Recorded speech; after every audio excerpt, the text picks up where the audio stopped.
गुरुदेव, सुधरी आम्हाला आमच्या मनामध्ये एक प्रश्न निर्माण झाला आहे की जे श्रवणादिकामध्ये सुद्धा अशक्त आहे.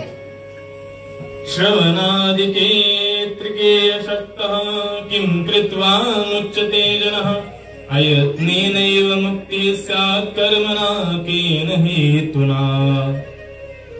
जे श्रवण करण्यामध्ये सुद्धा अशक्त आहेत, दिवसभर काम करतात आणि थकून जातात, कथा कीर्तनाला जाऊ शकत नाही. जे श्रवण करण्यामध्ये सुद्धा अशक्त आहेत, श्रवण करू शकत नाहीत, कथा सुद्धा. कथेमध्ये आले की पाप एवढं असतं की लगेच झोप येतो, लगेच झोपी जातात. कथेमध्ये आले की लगेच गोळ्या खायची गरज सुद्धा नाही. कथा ही खरंच झोपेची खूप मोठी गोळी आहे. तर एवढा सुद्धा थोडा भजन सुद्धा सुरुवातीच होऊ देत नाहीत, मंगलाचरण सुद्धा सुरुवातीच होऊ देत नाहीत, लगेच झोप येते, खूप गोड झोप येते. एवढी झोप तर स्वर्गात सुद्धा येणार नाही, अशी झोप या कथेमध्ये येते. मग जे अशक्त आहेत, श्रवण सुद्धा जे करू शकत नाहीत, मग श्रवणच करू शकत नाहीत, तर त्याच्यावर विचार म्हणजे मनन आणि त्याचं संकीर्तन करणं हे तर लांबचीच गोष्ट आहे. मग आम्हाला आणखी सुलभ साधन सांगा ना, याच्यापेक्षा सुद्धा काही सुलभ जे सगळ्यांना शक्य आहे असं साधन सांगा ना. तर सुतजी प्रसन्न झाले आणि म्हणू लागले की शौनकादी ऋषींनो, तुम्ही हा सार्वभौम प्रश्न विचारत आहात. सर्व जगाच्या कल्याणासाठीच हा प्रश्न तुम्ही विचारत आहात. तुम्ही त्या वास्तविक श्रवणासाठी अशक्त आहात का?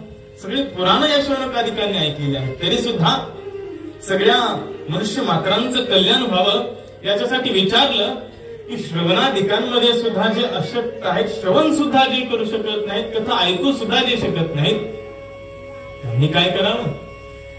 तेव्हा सांगतात सुतजी, श्रवणादिके त्रयो शक्तो लिंगम वीरम च शांकरम संस्थाप्य नित्यमभ्यर्च तरी संसार सागरम.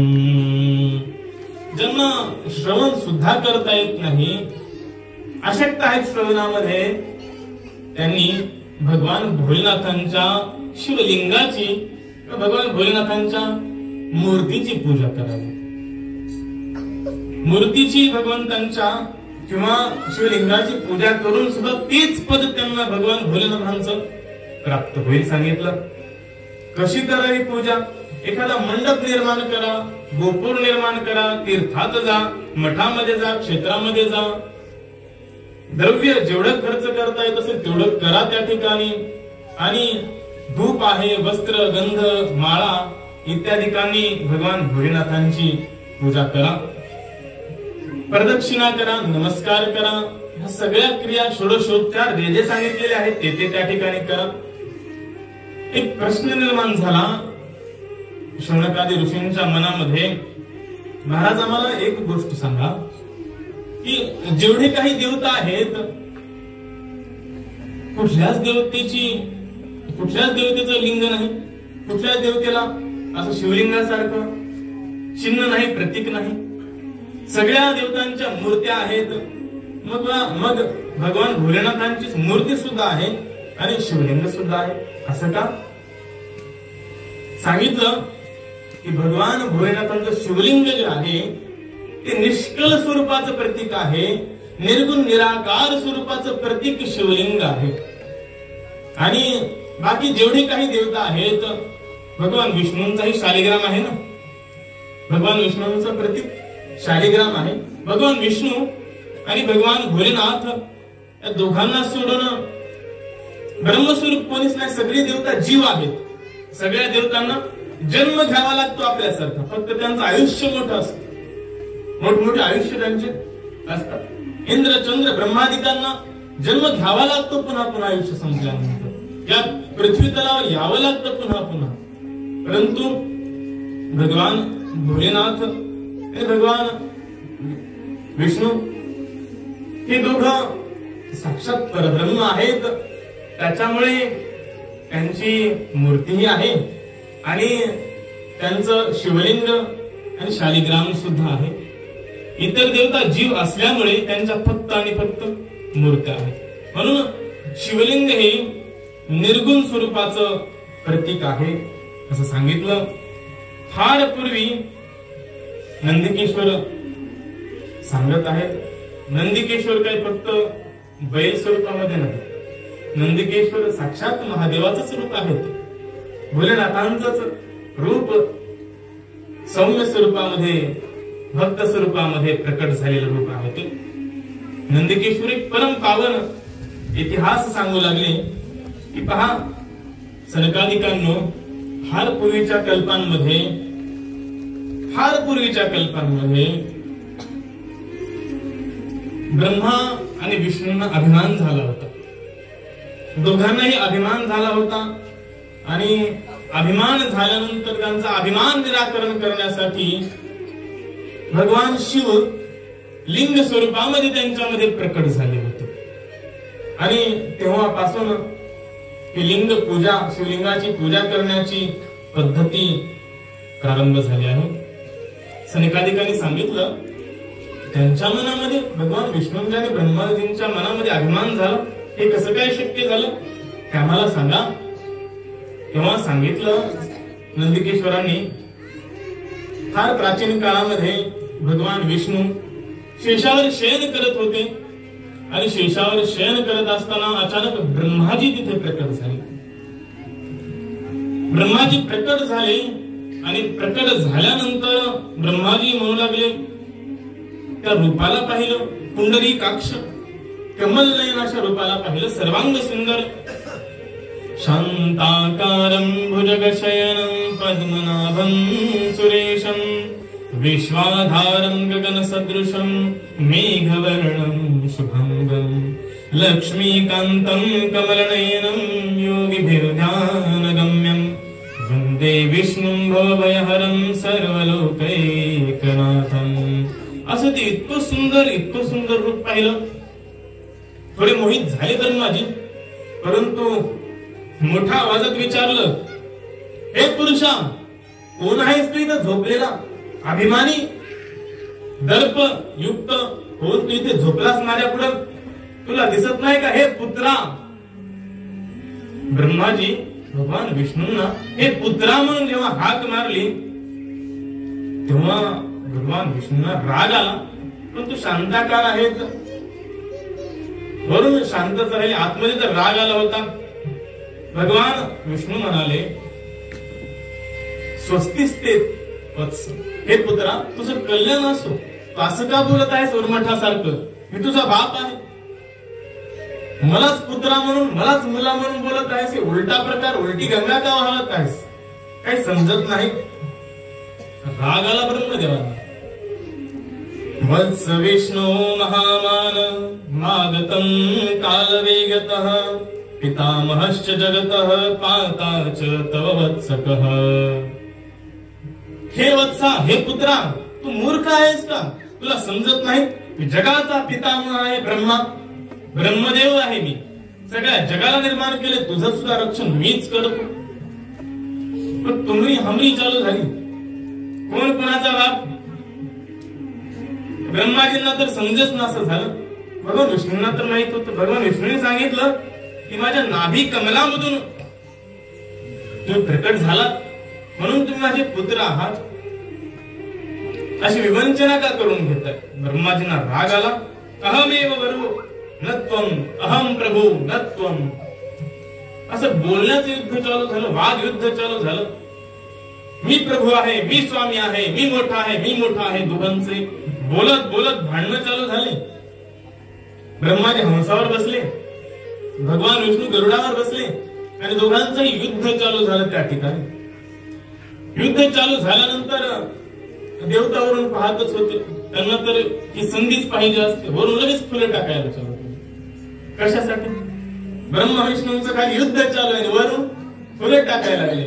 ब्रह्माजींना वाटलं माझ्या सांगावर फुलं पडायला लागली, मीच श्रेष्ठ आहे. आणि भगवान विष्णूंना वाटलं मीच श्रेष्ठ आहे. मग तर युद्ध जास्त सुरू झालं. त्यांनाही फॉर्म मध्ये आले. दोघं पण सुरू केले जोरजोरात भांडणं. मग अस्त्र सोडायला सुरुवात केली, शस्त्र सोडायला सुरुवात केली. ब्रह्माजींनी बाण सोडले भगवान विष्णूंच्या छातीमध्ये, भगवान विष्णूंनी बाण सोडले.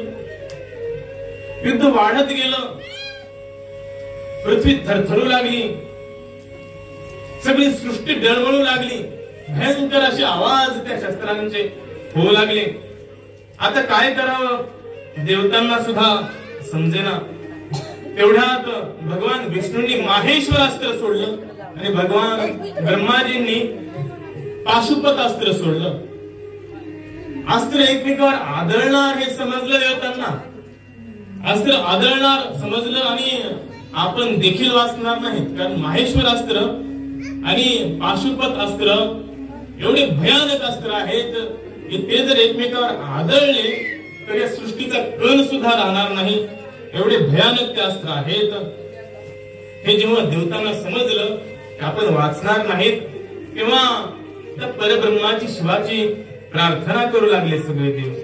आणि प्रार्थना करत असताना भगवान शिवांनाही या सृष्टीची चिंता आहे. भगवान शिव महानलस्तंभ विभीषणाकृतिर्बभूव.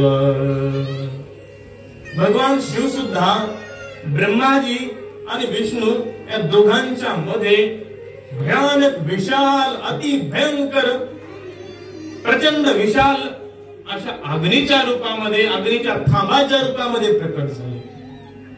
इतका मोठा अग्नीचा खांब कितीही दूरवर पाहिलं तरी त्याचा अंत सापडेल. किती खाली पाहिलं दोघांनी तरी त्या अग्निस्तंभाचा, त्या ज्योतिस्तंभाचा, ज्योतिस्वरूप अग्निस्वरूप स्तंभाचा अंत दोघांनाही सापडेना. आणि तो स्तंभ प्रकट झाल्यानंतर पाशुपत अस्त्र शांत झालं आणि माहेश्वर अस्त्र सुद्धा शांत झालं. मग दोघांनी विचार केला, आपण तर तुमरी हमरी करत होतो, मी श्रेष्ठ तू श्रेष्ठ, तू श्रेष्ठ का मी श्रेष्ठ, मी प्रभू का तू प्रभू, ते भांडण करत होतो. परंतु आपल्यापेक्षाही कोणीतरी श्रेष्ठ आहे, आपल्यापेक्षा सुद्धा कोणीतरी श्रेष्ठ आहे. आपला सगळा प्रभाव या अग्निस्तंभाने संपवून टाकला. हा अग्निस्तंभ कोण आहे याची परीक्षा करूया. ब्रह्माजीने सांगितलं मी वर जातो, भगवान विष्णूने सांगितलं मी खाली जातो. ब्रह्माजी वर वर जात राहिले आणि भगवान विष्णू वराह रूपामध्ये खाली खाली जात राहिले. भगवान विष्णू खूप खोलवर कितीतरी सृष्ट्या खाली गेले, तरी देखील त्या अग्निस्तंभाचा शेवट येईन असा झाला. आणि ब्रह्माजी कितीतरी वर गेले तरी देखील त्या अग्निस्तंभाचं टोक वरच त्यांना सापडेना. मग काय करावं हे समजेना. ब्रह्माजी जात असताना एक केतकीचं फूल, केतकी वृक्षाचं सुगंधित फूल, दरवळणारं फूल वरून पडताना ब्रह्माजींना दिसलं. आणि ते वरून पडत असताना आनंद झाला ब्रह्माजींना. त्या केतकी पुष्पाला प्रणाम केला आणि सांगितलं, किं त्वं पतसि पुष्पेश पुष्पराट्कैर्नवीधृतः आदिमस्य प्रमेयस्य स्तंभमध्याच्युतश्चिरम्. हे केतकी पुष्पा, तू कुठून पडत आहेस, कुठून येत आहेस, तुझं उगम स्थान कुठलं आहे. भगवान शिव जेव्हा या दोघांच्या युद्धाला पाहत होते, या लीलेला पाहत होते, तो हसले आणि हसताना त्यांच्या मस्तकावर केतकीचं पुष्प पडलं होतं. ते केतकीचं पुष्प खाली येत होतं. ब्रह्माजी विचारू लागले तर आणि सांगितलं, हे केतकी पुष्पा, तू मला सहाय्य कर, तू मला मदत कर माझ्या कामामध्ये. केतकी पुष्पाने विचारलं, काय काम आहे मला सांगा. तेव्हा केतकी पुष्पा, तू माझा सहाय्यकारी हो, साथीदार हो. आणि खाली विष्णू थांबले आहेत. त्या ठिकाणी मी सांगतो की अग्निस्तंभाचं टोक मी पाहिलंय. मी ब्रह्मदेव, त्या अग्निस्तंभाचं टोक मी पाहिलंय. तू हो म्हण. केतकी पुष्पा, तू ब्रह्मदेवाने अग्निस्तंभाचं टोक पाहिलंय असं सांग विष्णूंना. खोटी साक्ष दे. चांगलं मोठं काम होत असेल तर खोटी साक्ष द्यायला काय बिघडायला. कोणाचे वाक्य? ब्रह्मदेवाचे वाक्य आहेत. असत्यम अपि शस्त्रम स्याद. असत्य सुद्धा सत्यासारखंच आहे जर मोठं काम होत असेल तर ब्रह्मदेवाच्या बाबतीत पण परिणाम काय होतो या खोटं बोलण्याचा पुढे पाहायचंच आहे. तर दोघंही गेले, केतकी पुष्प आणि ब्रह्मदेव भगवान विष्णूंपाशी गेले आणि भगवान विष्णूंना सांगितलं, स्तंभाग्र वेतन वेतम समुदीक्षितम हरे. हे हरे, हे विष्णू, मी ब्रह्माने या अग्निस्तंभाचं वरचं टोक पाहिलं आहे. भगवान विष्णू तर या अग्निस्तंभाचा शेवट दिसत नाही म्हणून खिन्न होऊन थांबले होते. ब्रह्माजी जेव्हा सांगू लागले की मी टोक पाहिलंय, आनंदित झाले. अरे आपल्यापेक्षा ब्रह्माजी मोठेच आहेत की काय असा संशय मनामध्ये झाला आणि षोडशोपचार पद्धतीने पूजा केली ब्रह्माजींची. भगवान विष्णूंनी बोला लेक आणि बापा पण पूजा करून घ्यावी का? परंतु ब्रह्माजींनी भगवान विष्णूंकडून ऐट पूजा करून घेतली आणि करून घेतल्यानंतर परिणाम काय झाला खोटं बोलण्याचाही. विधिं प्रहरतुम शठा मंगली लिंगतः. अग्निस्तंभामधून प्रचंड विशाल असणाऱ्या भव्य असणाऱ्या अग्निस्तंभामधून त्या ज्योतिर्लिंगामधून भगवान शिव प्रकट झाले, भगवान भोलेनाथ प्रकट झाले आणि आपल्या मस्तकावर एक जटा उपटली आणि त्याच्यातून एक भैरव निर्माण झाला आणि त्या भैरवाला आदेश दिला, हे भैरवा ब्रह्मदेवाला संपवून टाक. ब्रह्मदेवाला संपवून टाक म्हटल्यानंतर ब्रह्मदेव थरथर थरथर थरथर कापू लागले. काय करावं काय समजेना, कुठे पळावं. तेव्हा भैरव पळत गेला आणि मस्तक छाटून घेतलं तलवारीनं आणि आता मारणार.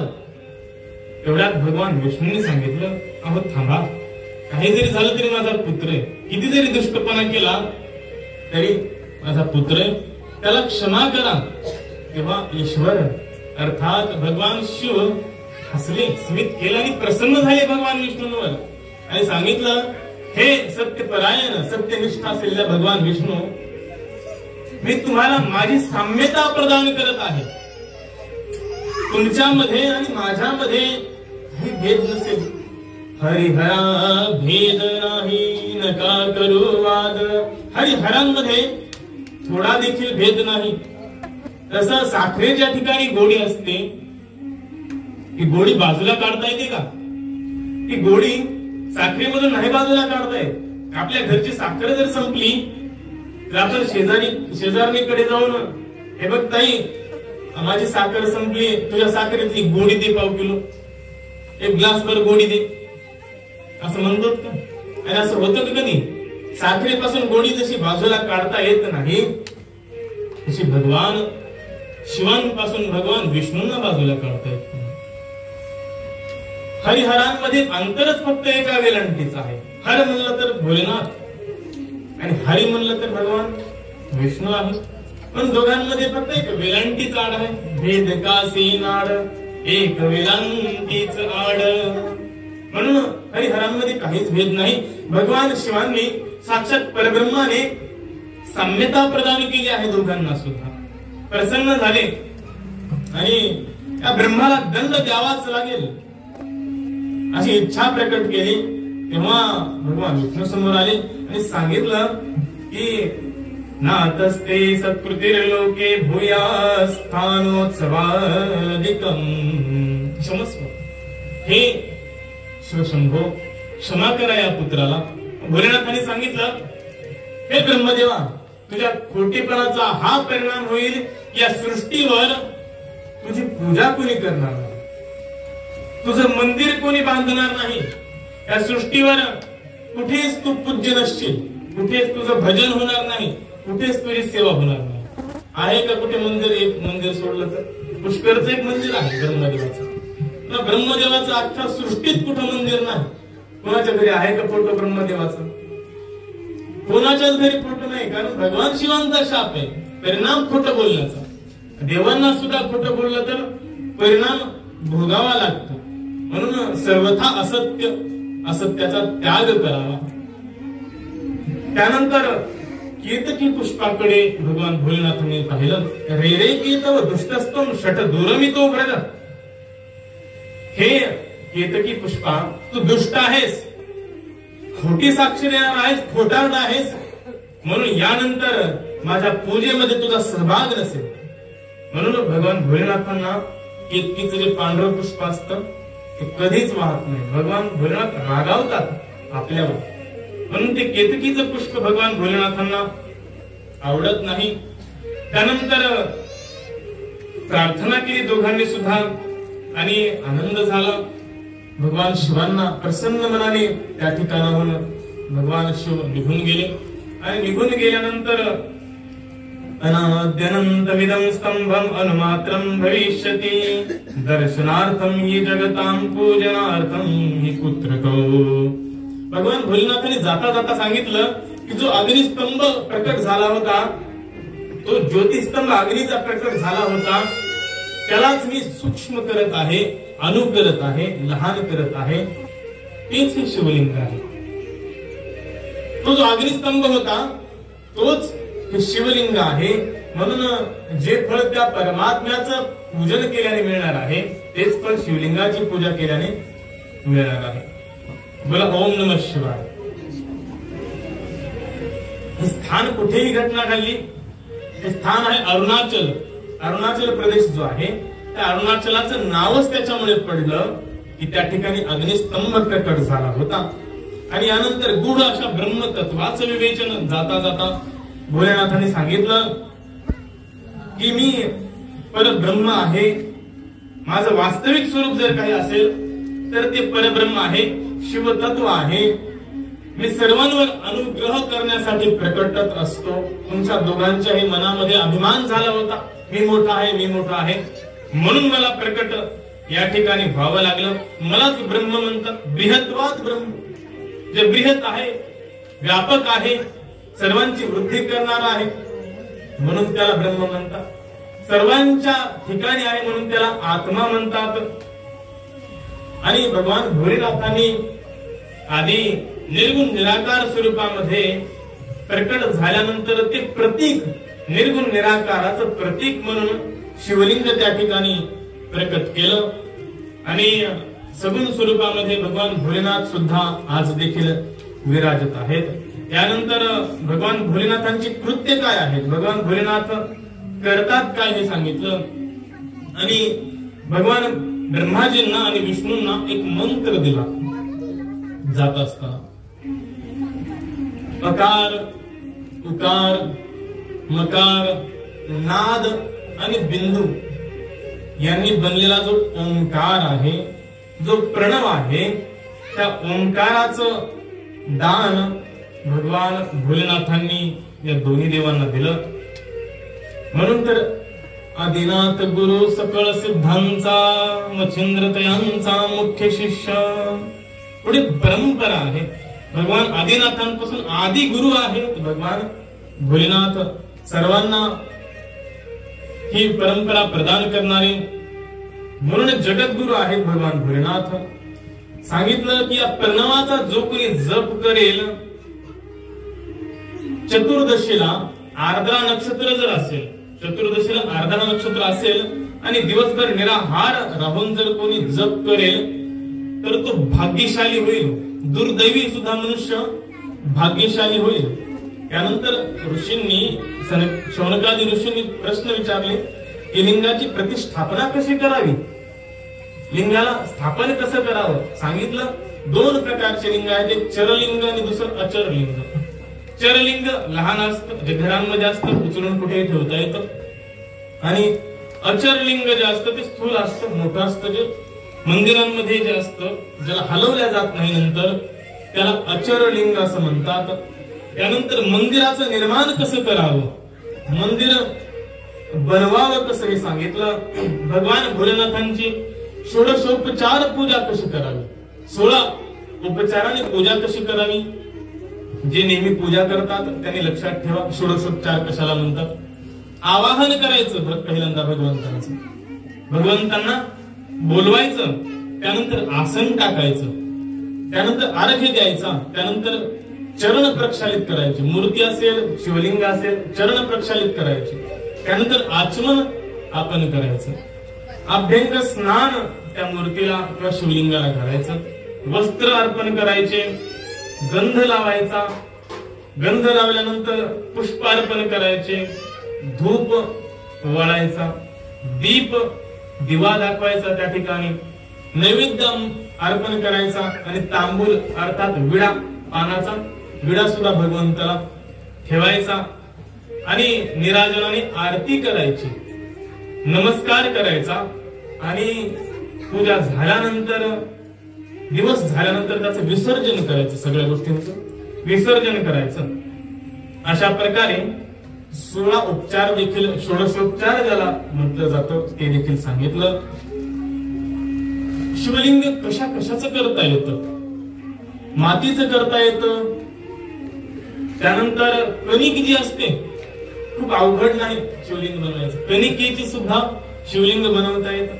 एवढंच काय, गायीच्या शेणाचं सुद्धा शिवलिंग बनवता येतं.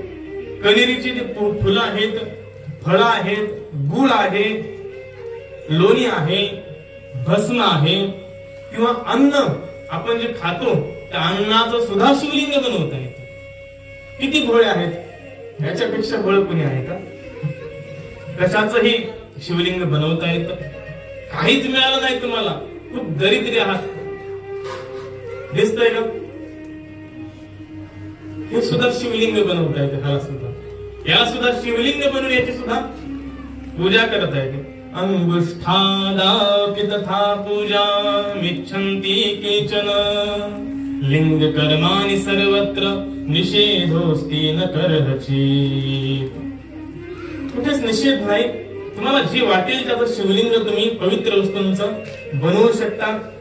आणि जो शिवभक्त आहे त्यानं दररोज 1000 प्रणव तरी सकाळी आणि 1000 प्रणव संध्याकाळी, अर्थात ओंकाराचा जप करावा सकाळी आणि संध्याकाळी. ओंकारासारखा मंत्र या जगामध्ये कुठलाच नाही, इतका श्रेष्ठ मंत्र आहे. पितृदोष जर असेल महाराज घरामध्ये, बऱ्याच जणांना असतो पितृदोष असतो, तर काय करावं सांगितलं. गंगायां मागसेतो तथा कुंभगतेरवो श्राद्धं वा पिंडदानं वा तिलोदकमोथापि वा. जिथं कुठं गंगा असेल त्या गंगेच्या तटावर जावं. माघ महिन्यामध्ये सूर्यदेव कुंभ राशीमध्ये स्थित जेव्हा होतील, सूर्यदेव कुंभ राशीमध्ये जेव्हा स्थित होतील आणि माघ महिना जेव्हा असेल, त्या माघ महिन्यामध्ये पिंडदान करा, श्राद्ध करा आणि तर्पण करा. तुमचे 21 आणि 21 मातेकडले आणि पित्याकडले 42 कुळं उद्धरून जातील. प्रेत झालेले असतील, पिशाच झालेले असतील तरी पितृदोष जर नाहीसा करायचा असेल तर ही गोष्ट लक्षात ठेवा. यानंतर अनेक फळं सांगितले, कुठल्या पूजेने कुठले फळं मिळतात. अग्नियज्ञ काय आहे, देवयज्ञ काय आहे, ब्रह्मयज्ञ काय आहे सांगितलं. भगवान भोलेनाथांनी वारांची निर्मिती केली, 7 वारांची निर्मिती केली. 7 वारांमध्ये लक्ष्मी अर्थात पैसा मिळवण्याची जर इच्छा असेल, खूप धनवान होण्याची जर इच्छा असेल तर सोमवारी जे विप्र आहेत, खरे ब्राह्मण आहेत, सद्ब्राह्मण आहेत, त्यांना तुपयुक्त जेवण करवावं. त्यांना इष्ट देव जो आहे त्या इष्ट देवाचा नाममंत्राचा जप करावा. त्याच्या आधी रविवारी ज्याला कोणाला मस्तकाचे रोग आहेत, डोळ्यांचे रोग आहेत, कुष्ठरोग जर एखाद्याला असेल तर त्याने रविवारी ब्राह्मणांना भोजन करवावं, त्यांची पूजा करावी षोडशोपचारे. एका दिवसाने जर तो रोग गेला तर ठीक आहे, नाहीतर महिनाभर ते व्रत आचरण करा. यानंतर मंगळवारचं सांगितलं व्रत. मंगळवारी देवी कालीची पूजा करा. रोग जर असतील, सारखे रोग होत असतील तर मंगळवारी देवी कालीची पूजा करून ब्राह्मणांना मूग आहे, उडद आहेत आणि तुरीची डाळ आहे याच्यापासून भोजन बनवून त्यांना खाऊ घाला. बुधवारी आपली पत्नी, मुलं सगळे चांगले व्हावेत, धष्टपुष्ट व्हावेत वाटत असेल तर बुधवारी भगवान विष्णूंचं ध्यान करा आणि ब्राह्मणांना भोजन करवा. त्याची इच्छा असेल की 100 वर्ष आपण जगावं, त्यानं गुरुवारी ब्राह्मणांना यज्ञोपवीत वस्त्र दान करा. एखाद्याची इच्छा असेल की मला खूप भोग प्राप्त व्हावेत, तर त्याने शुक्रवारच्या दिवशी देवांचं यजन पूजन करून ब्राह्मणांना भोजन द्यावं. मधुर अम्ल लवण कटु कषाय तिक्त, अर्थात गोड आंबट तिखट कडू खारट तुरट सगळ्या चवी त्या ठिकाणी याव्यात. आणखी सांगितलं की शनिवारी ज्याला वाटते की अपमृत्यू होईल, आपल्या घरातल्या कोणाचा अपमृत्यू होईल असं जर वाटत असेल, तर भगवान रुद्रांची पूजा करावी शनिवारी आणि ब्राह्मणांना भोजन द्यावं आणि वस्त्रांचं दान द्यावं. आणखी एक सांगितलं की ज्याला वाटतंय मला आयुष्यभर भोग मिळत राहावेत, आयुष्यभर उच्च उच्च ऐश्वर्य प्राप्त व्हावं, वैभव प्राप्त व्हावं, त्यानं रस्त्याने जाताना वृक्ष लावावेत, मोठमोठे वृक्ष करावेत, सांभाळावेत, त्या वृक्षांना जलाशय निर्माण करावेत आणि पाठशाळा वेद पाठशाळेचं निर्माण करावं. जिथं धर्माचं शिक्षण दिलं जातंय असे स्थान निर्माण करावेत. भूमी दान त्याने करावं. यानंतर कुठलं दान किती श्रेष्ठ आहे, दान कुठे करावं आणि त्याचं फल किती मिळतं. पहिल्यांदा तर सांगितलं घरामध्ये जेवढं दान करू तेवढं फळ मिळेल. याच्यापेक्षा 10 पट गाईच्या गोठ्यामध्ये फळ मिळेल. घरापेक्षा 10 पट गाईच्या गोठ्यामध्ये फळ मिळेल. एखाद्या जलाच्या तीरावर गेलात, तळ्याच्या वगैरे बाजूला गेलात, तर ह्याच्यापेक्षा 10 पट पुण्य मिळेल. त्याच्यापेक्षा 10 पट आणखी, म्हणजे 10 पटीने वाढत आहे. 10, 100, 1000, 10,000, लाख, 10 लाख असं वाढत आहे. त्याच्यापेक्षा 10 पट पुण्य मिळवायचं असेल दानाचं, तर बेलाच्या झाडाखाली दान करा किंवा अश्वत्थ वृक्षाखाली, पिंपळाच्या झाडाखाली दान करा. त्याच्यापेक्षा 10 पट दानाचं पुण्य पाहिजे असेल तर शिवालयामध्ये, देवालयामध्ये, मंदिरामध्ये दान द्या. त्याच्यापेक्षा आणखी 10 पट पुण्य मिळवायचं असेल तर तीर्थांमध्ये दान करा. त्याच्यापेक्षा आणखी दान मिळवायचं असेल, आणखी 10 पट पुण्य मिळवायचं असेल तर तीर्थांमधल्या नद्यांच्या ठिकाणी दान करा. याच्यापेक्षा 10 पट पुण्य 7 नद्या ज्या सांगितलेल्या आहेत, गंगा, गोदावरी, कावेरी, ताम्रपर्णी, सिंधू, शरयू आणि नर्मदा, या नद्यांच्या तटावर दान करा. याच्यापेक्षा 10 पट पुण्य वाढेल. आणखी याच्यापेक्षाही 10 पट पुण्य मिळवायचं असेल समुद्राच्या तटावर जा, त्याच्यापेक्षा 10 पट पुण्य अधिक मिळेल. आणि सगळ्यात जास्त जर पुण्य मिळवायचं असेल तर कैलास पर्वतासारखे जे पर्वत आहेत त्या पर्वतांच्या शिखरावर जा आणि तिथे जाऊन दान करा, सगळ्यात जास्त पुण्य मिळेल. आणि याच्यापेक्षा सगळ्यात श्रेष्ठ दान सांगितलं आहे, सर्वस्मादधिकं ज्ञेयं यत्र वा रोचते मनः. आपल्याला वाटलं की इथं दान करावं लागेल, लगेच दान केलं. दान करायची इच्छा आली, लगेच दान केलं. सगळ्यात जास्त दान त्या ठिकाणी होईल असं सांगितलं. यानंतर आणखी काही कामना असतील माणसाच्या मनामध्ये, विद्यार्थी असतील, हा ग्रंथ पहा सगळे भोग देणार आहे, कुठल्या कामना अपूर्ण ठेवणार नाही. सगळे उपाय इथे ग्रंथामध्ये सांगितलेले आहे. सगळे फळ देणारा हा ग्रंथ आहे, भोग देणारा आहे, मोक्ष देणारा हा ग्रंथ आहे. विद्यार्थी जर कोणी असेल, खूप हुशार व्हावंसं वाटत असेल, खूप विद्वान व्हावंसं विद्यार्थ्यांना वाटतं, माझा पहिला नंबर यावा असा विद्यार्थ्यांना वाटतं, त्यांनी काय करायचं, लहान लहान मुलांना जमा करायचं, त्यांच्यामध्ये ब्रह्मबुद्धी करायची. साक्षात ब्रह्मस्वरूप आहे ते लहान लहान मुलं. घरी बोलवायचं त्यांना आणि दशांग अन्नदान करायचं. दशांग अन्नदान, साधं खाऊ घालायचं नाही. दशांग अन्नदान म्हणजे पहा, पहिल्यांदा तर त्यांना सन्मानाने बोलवायचं, सन्मानाने त्या लहान लहान मुलांना बोलवायचं. नंतर त्यांना आल्यानंतर अभ्यंग स्नान घालायचं, चंदन वगैरे लावायचं त्यांच्या अंगाला. त्यानंतर त्यांचे पाय धुवायचे, त्याच्यानंतर वस्त्र द्यायचं त्यांना, गंध लावायचा त्यांना. हे झाल्यानंतर त्यांचं पूजन करायचं, आरती करायची त्यांची. ते झाल्यानंतर तुपात बनवलेले मस्त मस्त चकचकीत चमचमीत पदार्थ त्यांना खाऊ घालायचे, आनंदी झाले पाहिजे, ते तृप्त झाले पाहिजेत, सुंदर भोजन त्यांना द्यायचं, दक्षिणा द्यायची, पैसे त्यांना आपल्याला जे शक्य आहे ते पैसे त्यांना द्यायचे आणि विडा त्यांना द्यायचा, छोटे छोटे विडे बनवून पानं बनवून त्यांना खायला द्यायचे, नमस्कार करायचा आणि हाकलून लावायचं नाही, थोडा झालं काम असं नाही, ते निघताना त्यांच्या सोबत जायचं, लांबपर्यंत त्यांना सोडून यायचं, याला म्हणतात दशांग, दशांग अन्नदान. जे विद्यार्थी आहेत त्यांनी हे करावं, लक्षात ठेवा, खूप महत्वाचा भाग आहे. आणखी ज्यांना मुलगा होत नसेल, मुलं मुली संतान होत नसेल, त्यांनी असंच दशांग अन्नदान करावं. पण कोणाला?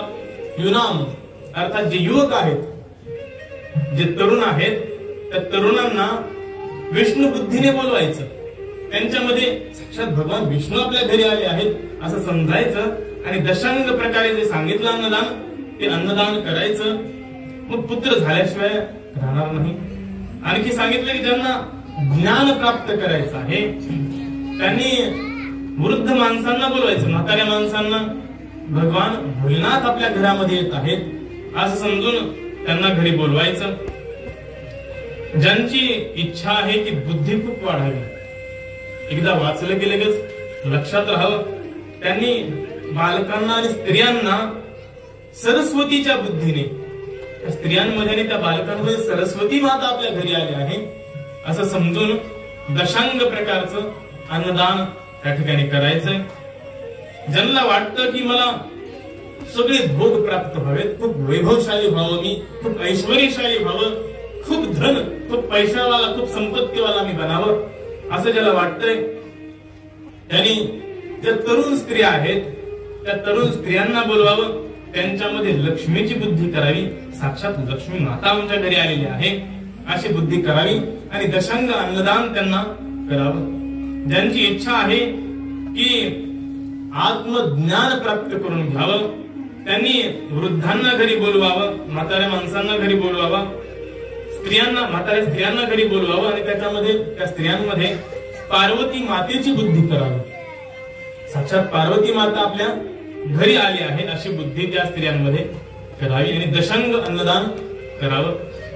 अभिषेक केल्यानंतर आत्मशुद्धी होते, देवाचा अभिषेक आपण करतो त्याने आत्म्याची शुद्धी होते, म्हणून अभिषेक करावा. देवाला गंध लावल्याने पुण्य प्राप्त होतं, पुण्य वाढतं आपलं. त्यानंतर देवाला नैवेद्य जर अर्पण केला तर माणूस तृप्त होतो आणि 100 वर्ष जगतो. दररोज जे नैवेद्य अर्पण करतात देवाला, जेवण्याच्या आधी सरळ माणसाने भोजन बनलं की लगेच खायला सुरू करू नये, गरम गरम आधी भगवंताला अर्पण करावं. देवाच्या प्रसादे करावे भोजन, हारे कोण कोण अधिकारी ते. देवाचा प्रसाद समजून भोजन करावं, पहिल्यांदा झाल्याबरोबर देवाला अर्पण करावं आणि त्यानंतरच तो प्रसाद बनून जातो, नाहीतर आपण चोर बनतो.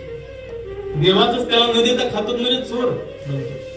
म्हणून देवाला जे नैवेद्य अर्पण करतात ते 100 वर्ष जगतात. देवाला जे धूप अर्पण करतात, गाईच्या शेणाच्या गवऱ्या बनवून, छोट्या छोट्या गवऱ्या बनवून त्याच्यावर तूप टाकतात आणि तो तुपाचा धूप देवाला जे अर्पण करतात त्यांना पैसा मिळतो. त्यानंतर ज्ञान मिळवण्याची इच्छा असेल तर देवाला दिवा लावावा, हे नित्य. कधी एकादशीला, अमावस्याला, पौर्णिमेला लावला नाही, दररोज काम करायचे, तेव्हाही फळ मिळतात, ज्ञान मिळतं. ज्याला भोग प्राप्तीची इच्छा आहे त्याने दररोज विडा तयार करावा. जे पान खाणार आहेत त्यांना तर चांगलंच आहे, आपलं कात्रीचा देवाचंही कातरायचं, बारीक कातरून विडा तयार करून देवापुढे ठेवायचा आणि भोग सुद्धा त्याला त्या तांदळाच्या विड्याच्या दानाने मिळेल. भगवंतांना हे षटक 6 उपचार खूप महत्वाचे आहेत हे सांगितलं. पूजा शब्दाचा अर्थ काय आहे? पूर जायते अनिल पूजा. पू शब्दाचा अर्थ आहे पू, या शब्दाचा अर्थ आहे भोगसिद्धी. ज्याच्याद्वारे भोगसिद्धी होते त्यालाच पूजा असं म्हटलं गेलेलं आहे. यानंतर खूप सुंदर सुंदर प्रसंग आलेले आहेत. वेगवेगळ्या लिंगांचं वर्णन केलेलं आहे. बाणलिंग आहे, रसलिंग आहे, सोन्याचं सुवर्णलिंग आहे, शिलालिंग आहे, स्फटिकलिंग आहे आणि पार्थिव लिंग मातीचं किंवा दगडाचं लिंग आहे. भस्माचे 3 प्रकार सांगितले. लोकाग्नीद्वारे बनलेलं भस्म, वेदाग्नीद्वारे बनलेला भस्म, शिवाग्नीद्वारे बनलेला भस्म. हे भस्म आहेत. कुठला भस्म कधी लावावा हेही त्यांनी त्या ठिकाणी सांगितला. यानंतर शिव शब्दाचा अर्थ सांगितला. शकार श शब्दाला, शिव शब्दातल्या श शब्दाचा अक्षराचा अर्थ आहे सुख, आनंद, जो आनंद देणारा आहे. आणि इकाराचा अर्थ आहे पुरुष आणि वकाराचा अर्थ आहे शक्ती. शक्ती आणि शिव, शिव शक्ती ज्या ठिकाणी एकत्र आलेल्या आहेत, परब्रह्म आणि शक्ती ज्या ठिकाणी एकत्र आलेल्या आहेत आणि ज्या ठिकाणी परम आनंद आहे त्याचंच नाव शिव आहे. आता वेगवेगळ्या कामनांनी वेगवेगळे कुठले कार्य करायचे आहेत हे सांगितलं. जो विद्यार्थी असेल त्याला जर दशांग अन्नदान जमत नसेल तर त्यांनी 1000 पार्थिव शिवलिंगाचं निर्माण करायचं. तो विद्यार्थी सफल होईल परीक्षेमध्ये. जो पुत्रार्थी असेल, पुत्र प्राप्त व्हावा असं वाटत असेल त्याने 1500 शिवलिंगांचं निर्माण करायचं, पार्थिव शिवलिंगांचं. त्यानंतर आणखी एक महत्वाची गोष्ट सांगितली.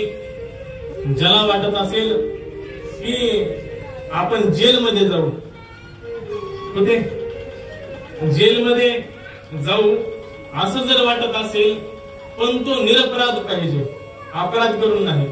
अपराध करून हे मिळणार नाही.